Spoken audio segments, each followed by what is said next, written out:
Welcome to Footy Kickin Good. This is our Port Adelaide episode.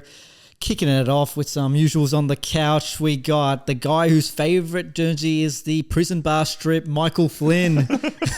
You said Guernsey weird. Yeah, I don't know. I kind of. Is it Guernsey or Jersey? It's Guernsey in Australia, I feel like. Yes. Okay. Yeah, Jersey's more American. Yeah, we'd love, to be honest, let him wear it. I don't care anymore. You don't care? Had enough fighting that battle? I've had enough of it. Who cares? We'll wear the lightning bolt. And we're joined by Willie Rioli's personal dietitian, Mikhail Quinless. Michael. Oh, sorry. Mikhail Quinless. I'm really... You've lost the plot. You know, someone else got to take over these intros, I think. Jamie had a couple shots. Yeah, look. Yeah, how do you feel about Willie Rioli? Oh, what has it been? A couple of years now? Do you have love for him? It's still raw, I feel.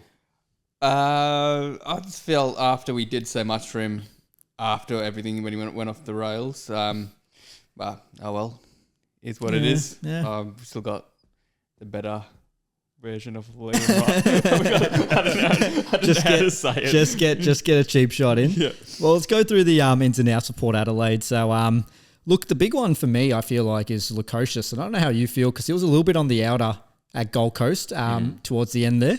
But I just feel like playing up forward, he's a 40-plus goal kicker one year.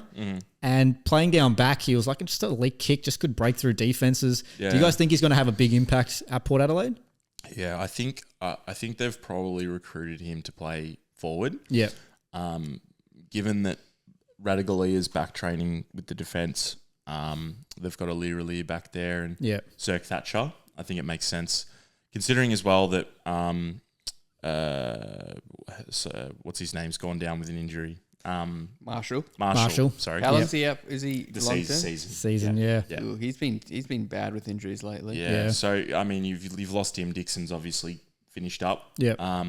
So you'd expect Lukosius to be the sort of second fiddle. The thing for me is that he kind of came in because I guess both Adelaide and Port Adelaide were kind of going after him, and I guess the promise of him playing forward was kind of the winner of the kind of deals, I guess.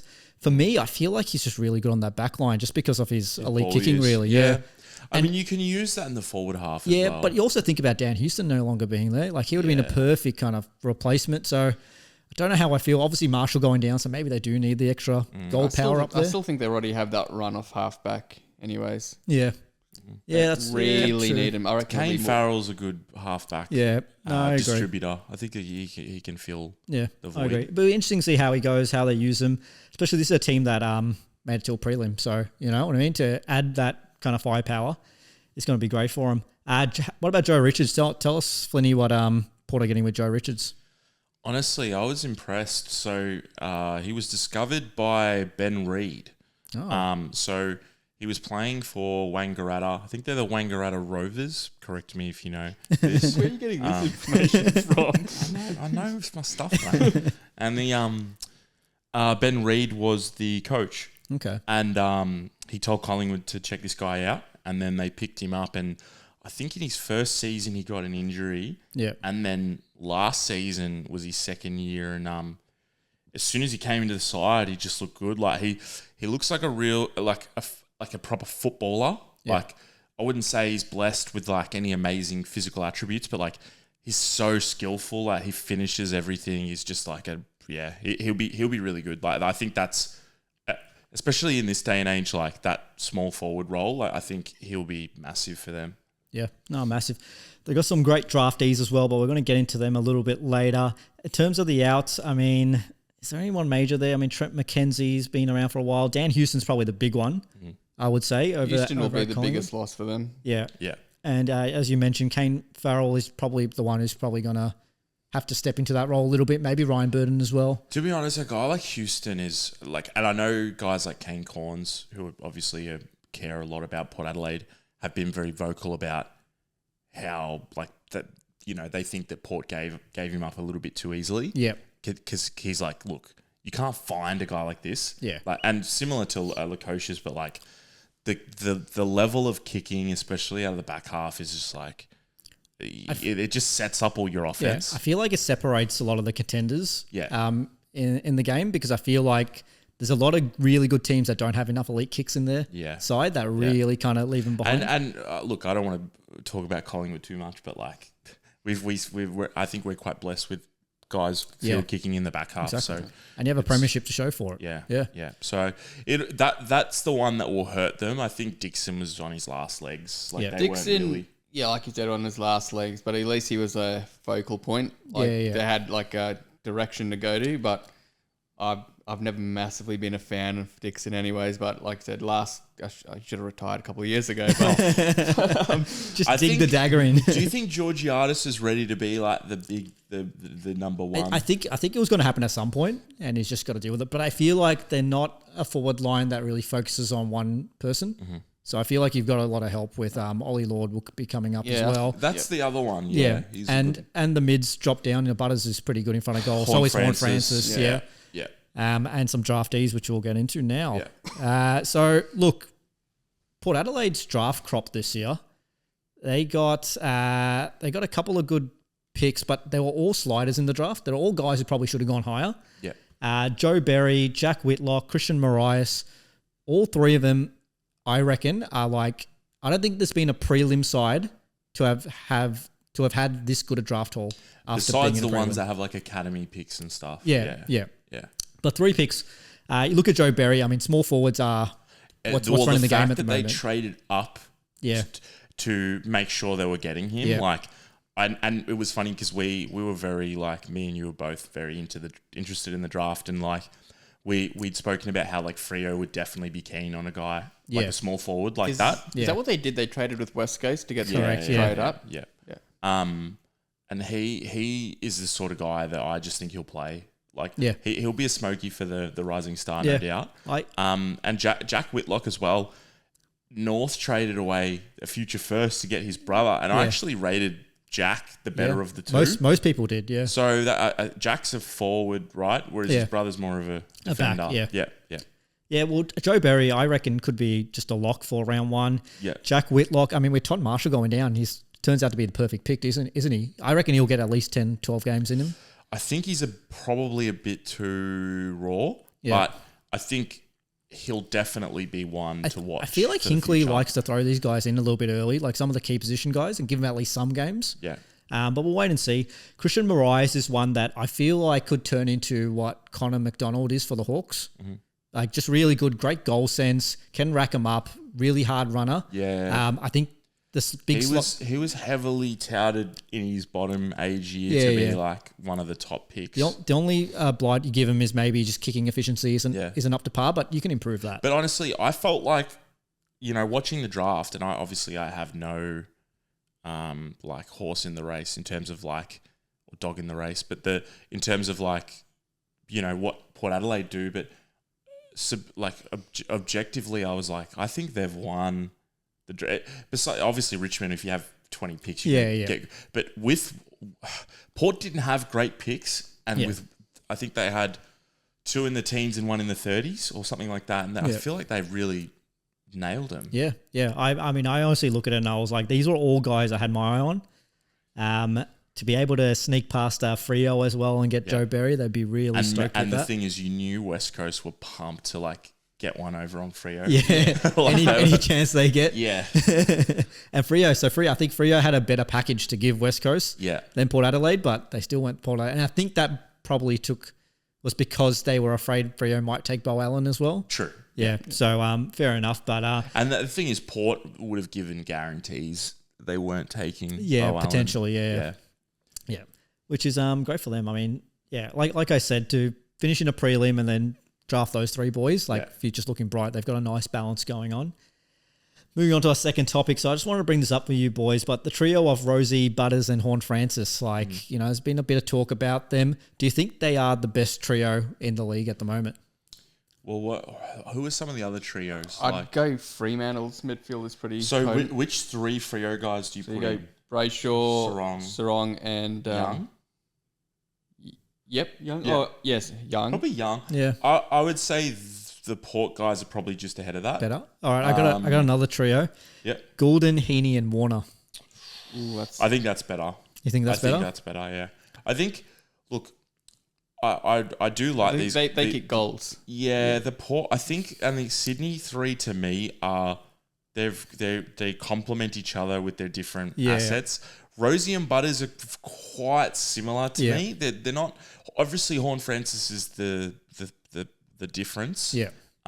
He's a bit more explosive and like a bit more like a goal threat. Yeah. Sydney guys is just like Goulden is a gut runner, distributor. Warner is explosive, goal kicker. Yeah. Heaney can play anywhere. I think those three are out of those two, the Sydney 3 and the Port 3. Yeah. Like I always felt like the best three was probably like in terms of like a midfield group, Judd, Cousins, and Kerr. Yeah. Greatest. How far off do you think? I think Voss, Black, Ackermanis has that beat, by the way. Okay. I only say Judd, Cousins, and Kerr because we had the ruckman to back it up with. Cox. Brisbane never had a ruck in that era. It's hard to throw Cox in there. I'll throw you another three. Okay. Tom Green. Yeah. Josh Kelly. Yeah. And who's my third? Canelio. I feel like I'm missing one. Yeah, one of those. Throw in Canelio. Yeah, maybe. Whitfield, maybe. I don't know. Yeah, I think that's pretty strong as well. Yeah, I just feel like those older boys are just starting to get a bit on. Yeah, which kind of defers them a little bit. But I mean, if you look at it, like I look at Horne-Francis, we know. I feel like we've spoken about this before as well.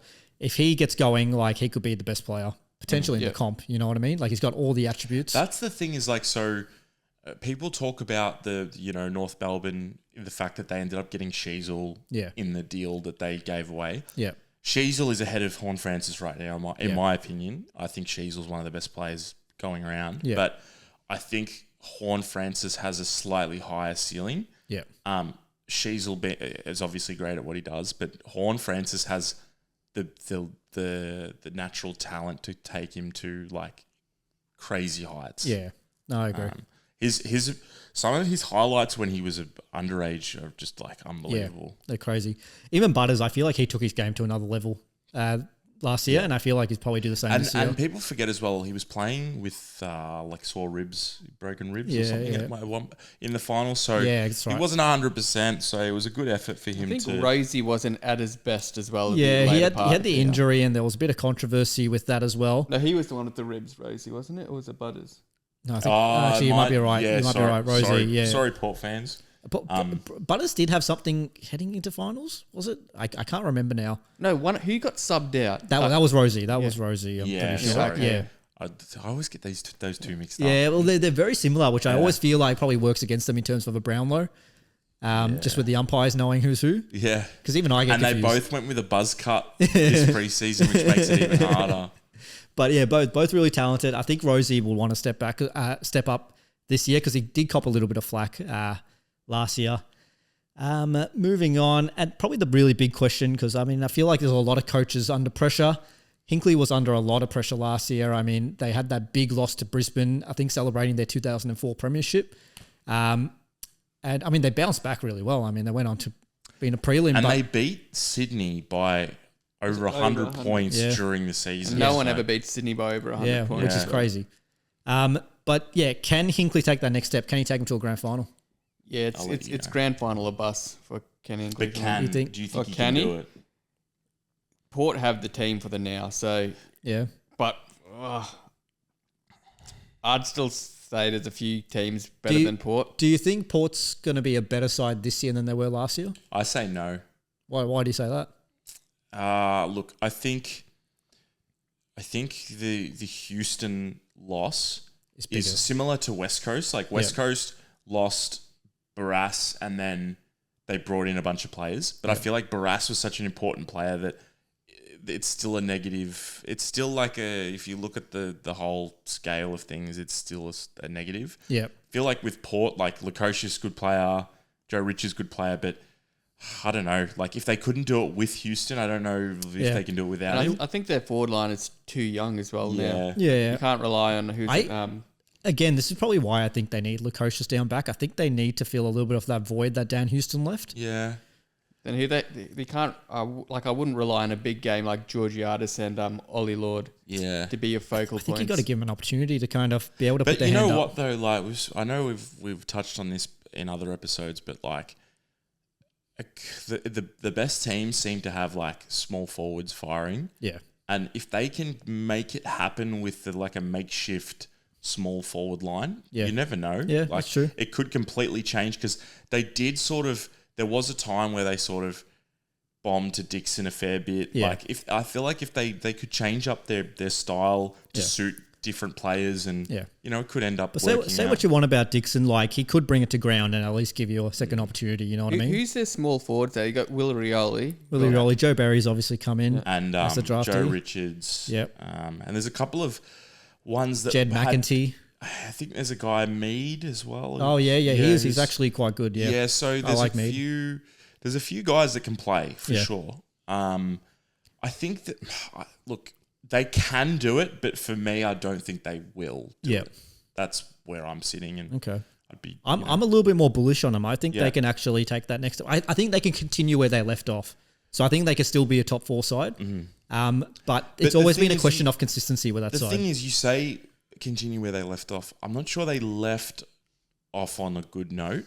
Okay. Like, so their first final, they got smacked off the park. Yep. And then they just got over the line against the Hawks, who were flying. Fair play. Yep. And then they didn't really put in a great showing against the Swans. So I'm not sure how, if they've got that much momentum going into this season. But, it's just, who knows? I'd like to see them string a few games together and see what their lineup's looking like. Yeah. I think they've got to win all their games at Adelaide Oval. Adelaide Oval, yep. Yeah, look, it'll be an interesting watch. I think, again, regardless, if they do drop a couple of games, I think Hinkley's always going to be a bit in the spotlight. So it'll be really interesting. I don't know, do you think if he doesn't make the grand final or doesn't make a prelim, do you think he's in jeopardy? I think he's gone either way. You think he's gone either way? Even if he wins the flag? Nah. No, I think a grand final keeps his job. Yeah. A close prelim loss. Yeah. Borderline. Yeah. Anything else, he's gone. Okay. That's my And if opinion. the team cops like bad injuries, something like that, something out of his control, do you think it'll matter?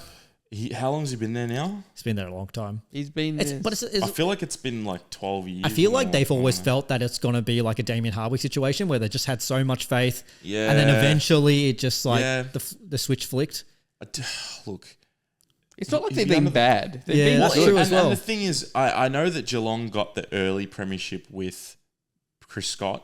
Yeah. So that was a little bit of a different situation, but they went through, a decade of them finishing top 4 and not making grand finals and whatnot. Yeah.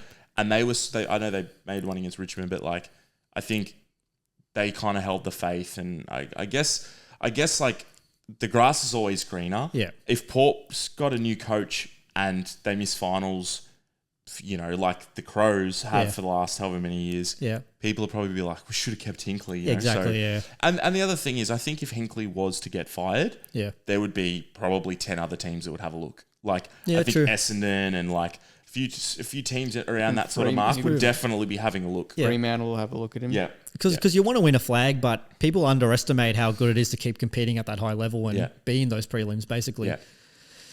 All right, moving on. Team accolades, so individual accolades. Anybody on Port do you think can win a Brownlow this year? I think Hornet. Hornet, yeah. I don't think it'll be this year, but we know he's a polar of votes. Yeah. Stands out. If he can like get going, have that big year, have a big year, I think he'll be in the mix. I also had Butters. I think Butters is just one of those. That's the obvious one. Yeah. Butters or Hornet. Moving on, the Coleman. Anybody you think? Probably not. Todd Marshall out. Would if Todd Marshall was in, would you give him a smoky chance? No. Their best, I reckon, their most goals will be from Georgiades. I think if he can have a 50-goal year, that's a really good result. Yeah, that'd be a huge result. Yeah. Was last year him coming back from his ACL? Yeah. And to be honest, like some of the games I saw him play last year, I was really impressed. Yeah. Like I can see why clubs were trying to West Coast were wanting him. Were wanting him while he was off with an ACL. Like I can see why Port kept the faith. Yeah. And I think, look, if they can get, because we know Lukosius has kicked, I think Lukosius Even last year, kicked a few goals, but Yeah. I think the year before he had a good season in goal kicking. Yeah. He had a couple games where he kicked 5. I think he really likes playing it in Darwin. I think he kicked a couple bags in Darwin. In the muggy conditions. Yeah. I know he kicked 5 in a game last year in Darwin. Yeah. I think against the Cats, maybe. So he's capable. I think, honestly, if they can get 100 goals between Lukosius,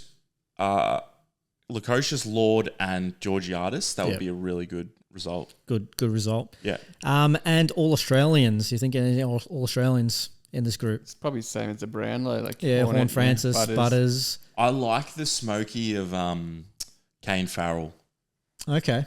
Yeah. Just because he'll be the main man distributing the footy. Yeah. Off half back. I think he'll have big numbers potentially. I think his numbers will definitely increase, and I think he'll get a little bit more recognition for his kicking.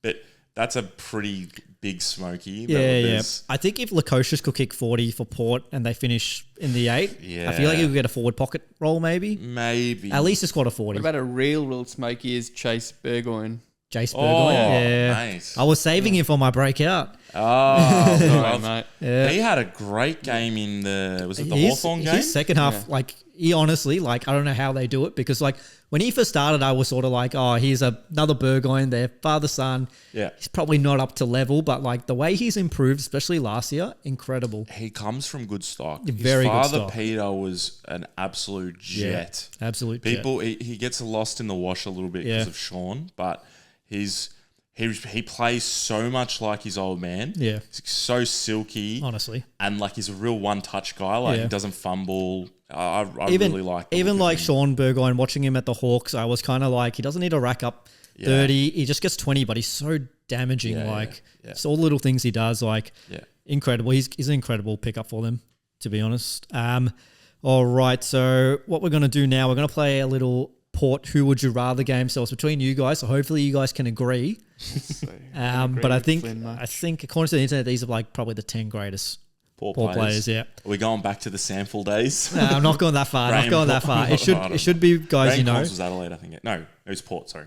Yeah. should be guys you know. So we'll start off. Justin Westhoff. Yeah. Or Chad Corns. The Hoff. Nah, Chad. Yeah, Chadwick. Chad. All right, Chad Corns. He's got a rig on him right now, Chad Corns. He's always, man. He's jacked. All right, Chad Corns or Zach Butters? What do you reckon? I'd go Butters. He's got a higher ceiling. Butters, okay. He's got 2 BNFs, I think, Butters. Here we go, man. You mentioned Zach Butters or Peter Burgoyne? Butters. Yep. Butters, okay. Zach Butters or Kane Corns? Kane's my man. I love Kane. What? Seriously? I love Kane. As a player Corns. or as a person? As both. As a player, he's pretty boring, but I think Mick gets triggered by him. I think he's so funny. I only get triggered because he's got an agenda against West Coast. But it's so funny because he's obviously trolling, but he gets the fans so wound up. All right. But come on, Kane. Nah, choose who you want. I'll be a tiebreaker. What's it? Zach Butters and Kane Corns. Kane Corns has 300 plus games, a premiership. Yeah, he probably touched the ball 10 times. Mate, he has 4. He had 4 best and fairest. And what about when he gave the Collingwood guys the finger after the siren? Zach Butters. Nah, fine. We'll go Corns. Right. Cornsy? Okay. Kane Corns or Travis Boak? Boak. Travis Boak or Ollie Wines? Boak. Yeah. Boak. Brownlow didn't sway you? Nah. Travis Boak or Robbie Gray? Robbie Gray. Yeah. Robbie Gray. I love Showdown Robbie specialist. Gray. I love Robbie Gray. Yeah. Robbie kicked a goal after the siren against Carlton. That's all I need. Robbie Gray or Warren Treadray? Robbie Gray. Yeah. Robbie Gray. Robbie Gray or Gavin Wanganeen? Ooh.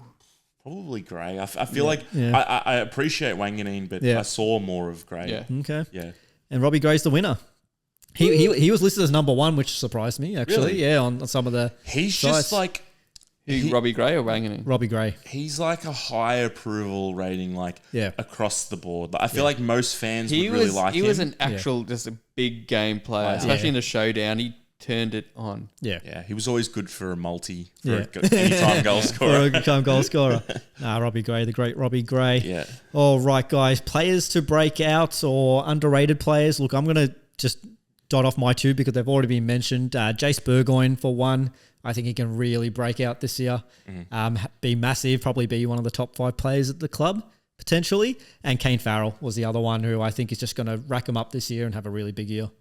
I've got something a little different, not have a breakout year, but I think Powell Pepper coming back from that injury. Yeah. I reckon he's a real underrated player in that He's team. one he'll just hit like a really big rundown tackle or something, and all of a sudden the whole team. He could be real heart and soul kind of player. And under the pump, I've gone Soldo. You think he's under the pump? I reckon if he can't get a game at Port now, and he tried to leave and he couldn't get a move. Yeah, and Sweet seemed to take his spot. And part of it is his missus is pulling the strings. I think it's I think they weren't overly happy living in Adelaide and couldn't get a deal done. My one just quickly, Miles Bergman. It's good size, good speed. He's still 20. He's only young. He's in his early 20s, I think. I think he can go to the next level. Yeah, very solid. Yeah. Well, good picks all around. I think we'll wrap it up there. Thank you guys for watching. That's our Port Adelaide episode. All the best, Port. Cheers.